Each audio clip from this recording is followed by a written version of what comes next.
안녕하세요. 좋은 아침입니다. 오늘은 역대기상 11장에서 14장까지입니다. 여러분 오늘 보실 내장은요. 단순한 역사 이야기가 아닙니다. 무너진 왕 사울 이후 하나님이 어떤 사람을 세우시고 어떻게 나라를 세워 가시는지를 보여주는 장이거든요. 그리고 여러분 이 말씀은요.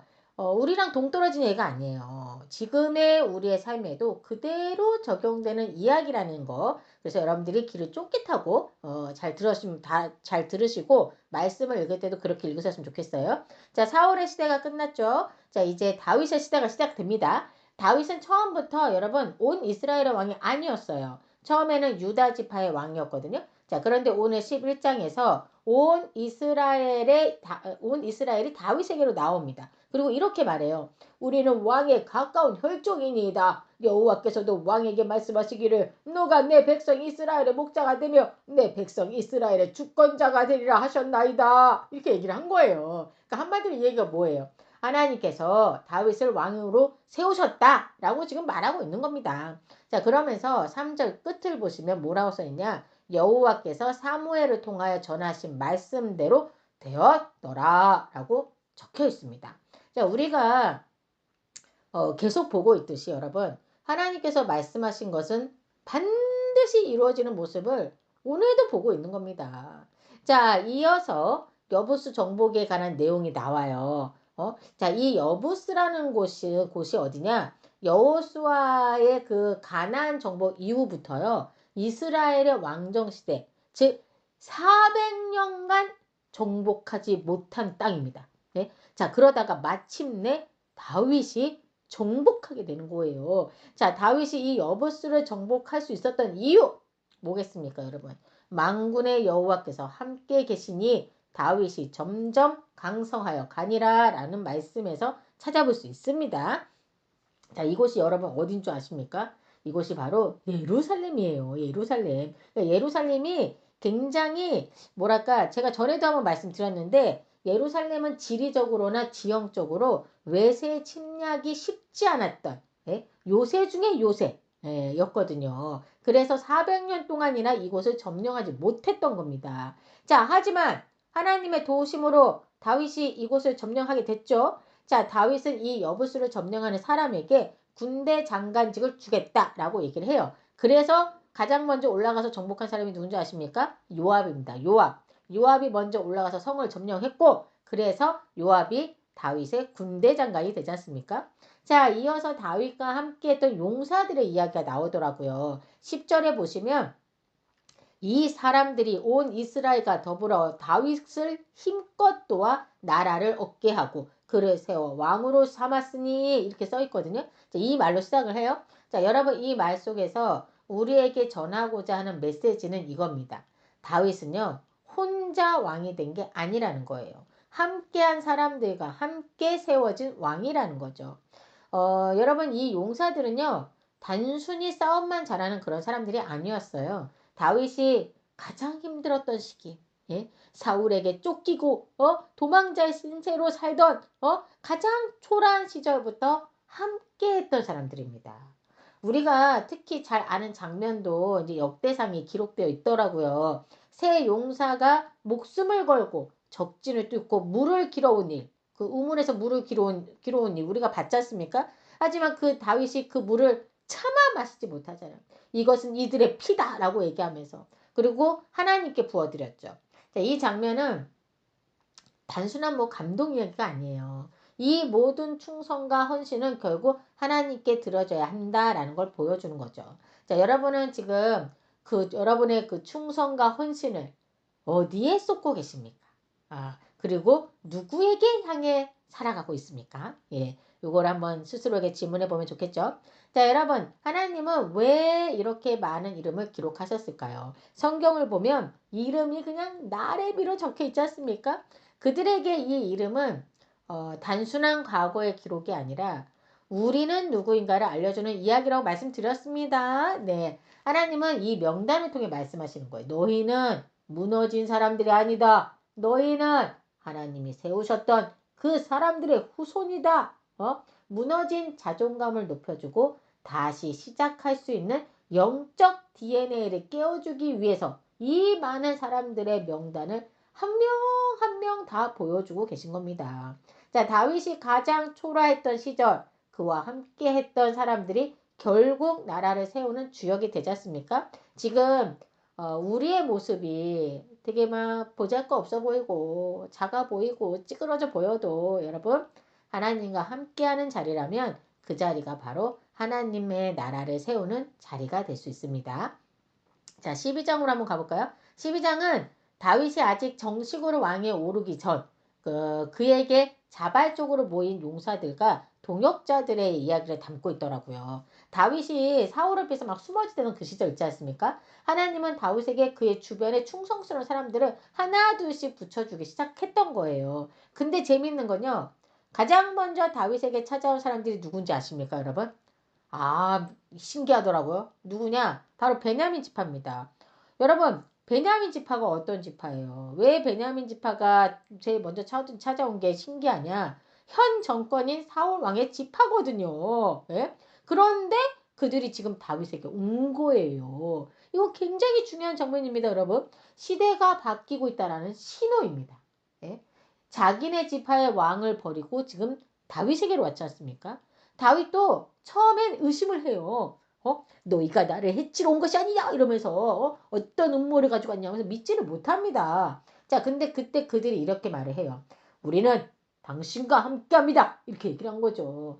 자, 18절에 보십시오. 베냐민 지파의 우두머리 아마세가 말하는 내용 중에 당신의 하나님이 당신을 도우심이니이다 라고 말하지 않습니까? 자, 이 말이 뭐예요? 이들도 알았던 거예요. 예? 하나님이 누구와 함께하고 계신지를. 하나님이 세우신 사람이라는 확신이 생기면 어떻게 되죠? 사람은 움직이기 시작한 겁니다. 그래서 이들이 다윗 편으로 선 거죠. 자, 이제 다른 지파 사람들이 또 등장하거든요. 갓 지파, 유다 지파, 므낫세, 이사갈, 뭐 12지파가 다 거론되는 것 같아요. 보면. 자, 그런데 그들의 숫자를 한번 보십시오. 무슨 이게 뭔 소리야? 막 장난이 아니더라고요.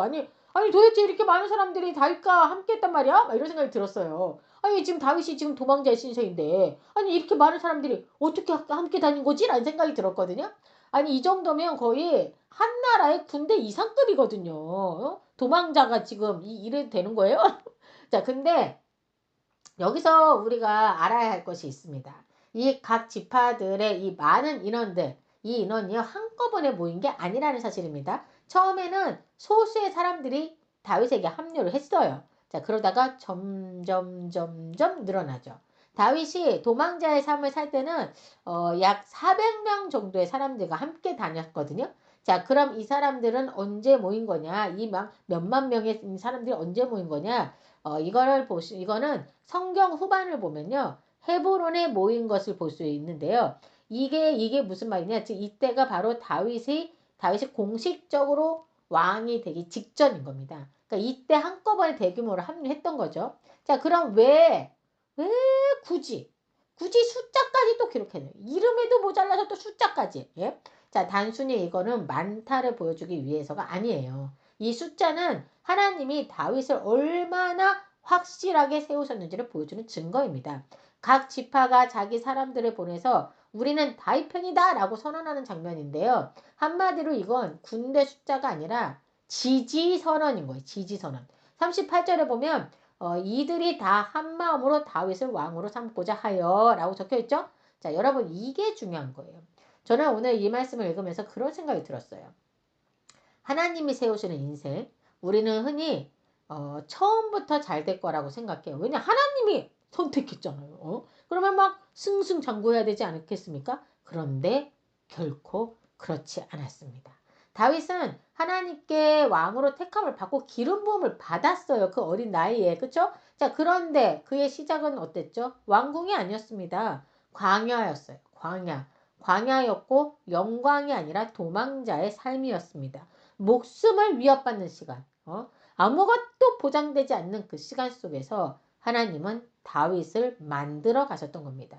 자, 그리고 그 과정 속에서 사람들을 하나씩 붙여주시고 결국 하나님의 때가 되었을 때 왕으로 세우신 거죠.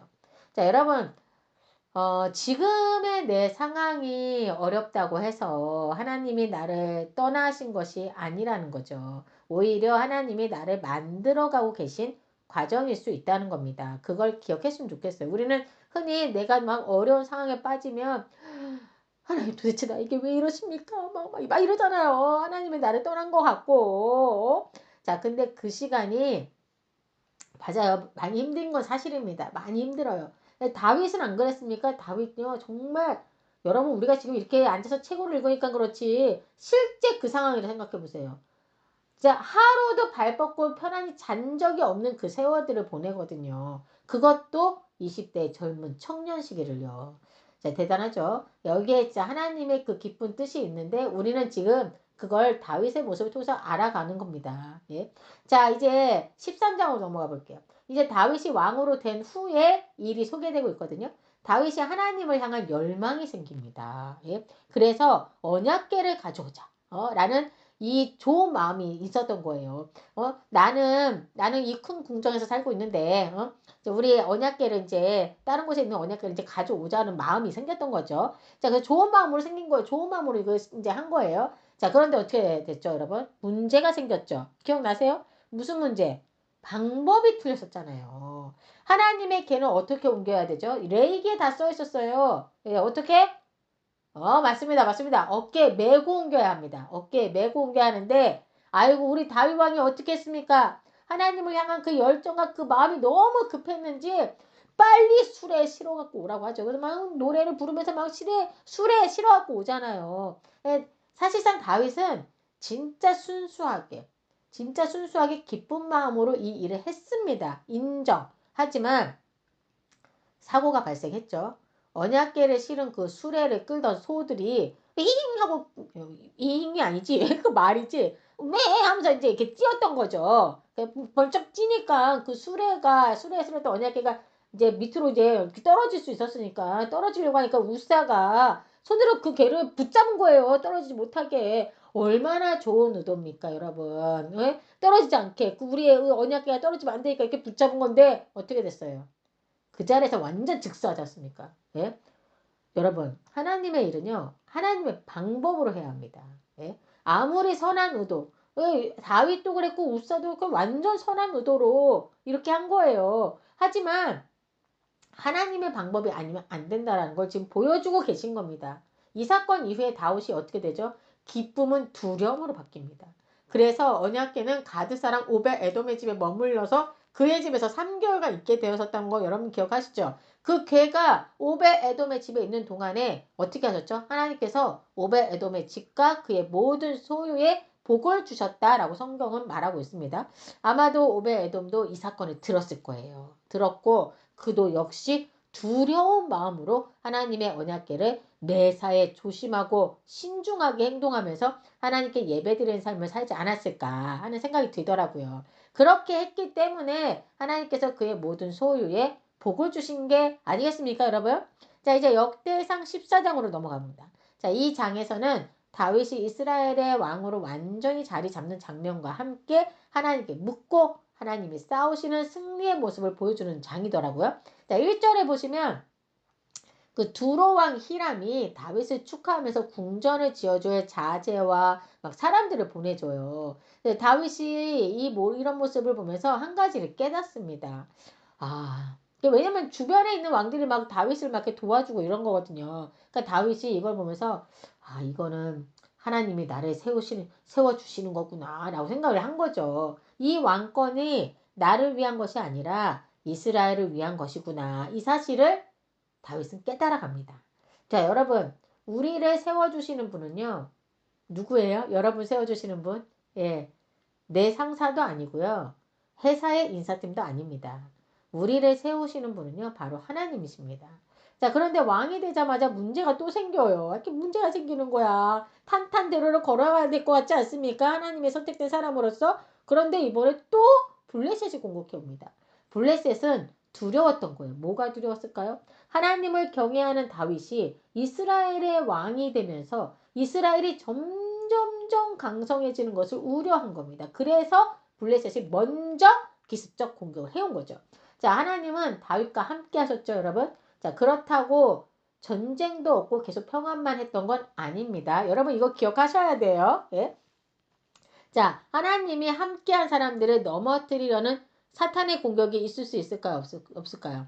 있습니다. 예? 자, 이때 중요한 건 우리들의 반응이에요. 다윗을 한번 볼까요? 다윗이 어떻게 했는지. 다윗은요, 바로 행동하지 않습니다. 블레셋이 막 쳐들어왔어요. 바로 행동하지 않아요. 어떻게, 그 다음 뭘 했는지 아세요? 먼저 하나님께 묻습니다. 제가 올라갈까요? 어떻게 해야 합니까? 이걸 물어요. 근데 이거를 한 번이 아니에요. 두 번째 전쟁에도 또 묻습니다. 예? 결과는 어떻게 됐을까요, 여러분? 예? 다윗이 계속 하나님께 물었지 않습니까? 예. 어떻게 됐죠? 연속된 승리입니다. 하지만 이 승리는 다윗이 잘 싸워서가 아니에요. 하나님이 싸워주셨기 때문인데 성경이 뭐라고 말하고 있냐? 하나님께서 다윗의 이름을 높이시고 모든 민족이 두려워하게 하셨다라고 써 있습니다. 자, 여러분 승리는요 내 능력이 아니라 하나님께 달려 있습니다. 우리의 삶도 마찬가지입니다. 여러분 문제가 생겼어요? 그러면 어떻게 해요? 우리는 보통 바로 해결하려고 합니다. 막 생각을 굴려요. 방법을 다 찾습니다. 총동원합니다. 자, 그런데 이때 우리가 다윗의 반응을 기억해야 합니다. 한 발 멈추고 내가 막 해결하려고 나서고 머리 굴리고 알아보고 막 찾고 이러는 게 아니라 한 발 멈추고 하나님께 먼저 묻는 태도. 여러분, 다윗의 힘은 능력이 아니에요. 하나님께 묻는 태도였습니다. 어제도 말씀드렸지만 우리의 모든 문제, 내 상한 마음, 앞이 안 보이는 이 상황들을 다 하나님께 내려놓고 다 쏟아내시면 좋을 것 같아요. 그리고 하나님께 물어보세요. 다윗의 이야기를 읽다 보면 다윗은 항상 하나님께 묻는 사람이었다는 게 떠오르게 되실 거예요. 저도 그런 사람이 되고 싶더라고요. 자, 이 시간 함께 기도하겠습니다. 하나님 아버지, 문제 앞에서 내 생각과 방법을 먼저 앞세웠던 우리의 모습을 돌아보게 하시니 감사합니다. 다윗처럼 먼저 하나님께 묻는 사람이 되게 하시고 어떤 상황에서도 하나님을 의지하는 믿음을 주옵소서. 우리의 삶의 모든 문제와 마음을 주님께 내려놓고 하나님이 싸우시는 승리를 경험하게 하여 주옵소서. 이 모든 말씀 우리 주 예수 그리스도 이름으로 기도드립니다. 아멘.